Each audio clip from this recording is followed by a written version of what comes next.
കുറ്റിപ്പുറത്ത് ലീഗുകാർ മാത്രം ജയിച്ചിട്ടുള്ള സീറ്റാണ്. അവിടെ ലീഗും മാർക്സിസ്റ്റ് പാർട്ടി, ലീഗിനെതിരെ മാർക്സിസ്റ്റ് പാർട്ടി കോൺഗ്രസ് കൂടി ഒരുമിച്ച് ഒരു സ്ഥാനാർത്ഥിയെ നിർത്തിയാൽ പോലും ജയിക്കുകയില്ല. അത്രയും ലീഗിന് ആധിപത്യമുള്ള സ്ഥലമാണ്. മാത്രമല്ല അതിന് മുമ്പുള്ള 2 തെരഞ്ഞെടുപ്പിലും കുഞ്ഞാലിക്കുട്ടിക്ക് കിട്ടിയതിൻ്റെ പകുതി വോട്ട് പോലും എതിർ സ്ഥാനാർത്ഥിക്ക് കിട്ടിയിരുന്നില്ല.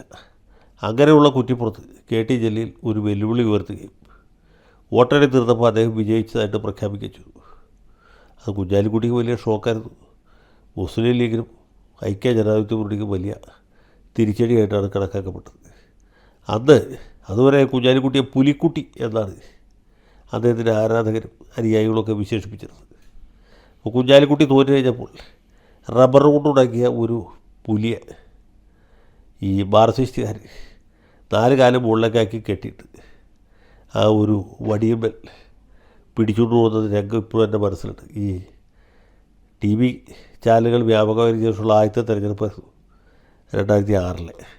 അപ്പോൾ അന്നത്തെ ആ ദൃശ്യം ഇപ്പോഴും എൻ്റെ കൺമുമ്പിലുണ്ട്. പഴയ ഏഷ്യാനെറ്റിൻ്റെ മറ്റുമൊക്കെ ലൈബ്രറിയിൽ നോക്കിയാൽ കിട്ടാൻ സാധ്യതയുണ്ട്. മനോരമയുടെ മാതൃഭൂമിയുടെ ഒക്കെ ആൽബത്തിൽ കണ്ടേക്കും.